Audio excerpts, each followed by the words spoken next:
రాజకీయంగా ఒక చాప్టర్ అయిపోయిన తర్వాత ఇప్పుడు మళ్ళీ రీఎంట్రీ ఇస్తున్నారు ఆపరేషన్ అరుణారెడ్డి తోటి.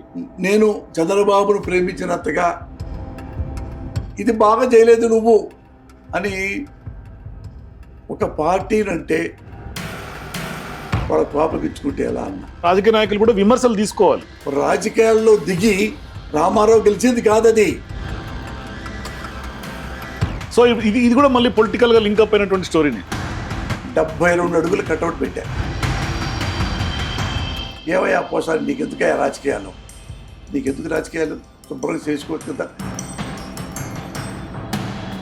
బాధ కలిగిందన్న తర్వాత జరిగిన పరిణామాలకి ఏమన్నా రియలైజ్ అయ్యాను. రియలైజ్ అయిపోయి క్షమాపణ చెప్పి దండం పెట్టి పోసానికి ఇష్టపడి వెదవైపోయి ఇగో ఇలా చేశాడు, అరెస్ట్ చేశాడా.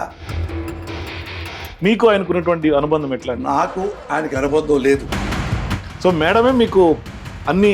అతను సింగాపరేషన్ చేసి ఒక పార్టీ నాయకుడు, పెద్ద నాయకుడిని. విజయ్ గారితో మీకు సంబంధాలు ఉండే ఉంటాయి ఖచ్చితంగా. వాళ్ళ ఫాదరు సినిమా వాళ్ళ దగ్గర ఒక మీటింగ్లో పెడుతుంటే ఆయన విజయ్ని ఇందులో విజయ్ విజయ్ గారు వెళ్ళదంత తుడై కట్టుబడి ఒలై వచ్చాడు, చక్కగా చేశాడు. ఇంకేమైనా కావాలా మురళన్న అన్నాడు. పోసాని గారు సినిమా వస్తుంది అంటే ఏం చెప్పుంటారు? చూసి చూసి చూసి చూసి స్క్రిప్ట్ రాశాడు. డబ్బులు మూటలతో దొరికినటువంటి నాయకులు పేర్లను చెప్పను. అవును, పేర్లు నేను మాట్లాడను. అవును, ఆ నాయకులు ఇవాళ సీఎంలు అవుతుంది. చాలా మంది అంటుంటారు కదా. అవును, 100 రూపాయలు 100 కోట్లు తీసుకొని టికెట్లు అమ్ముకున్నారని పెద్ద ప్రచారం జరిగింది. నాకు పిలిచి చిరంజీవి గారు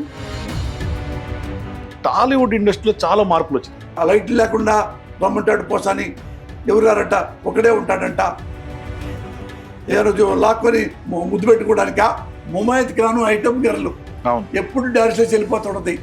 ఆమె మొత్తం సినిమా హీరోయిన్.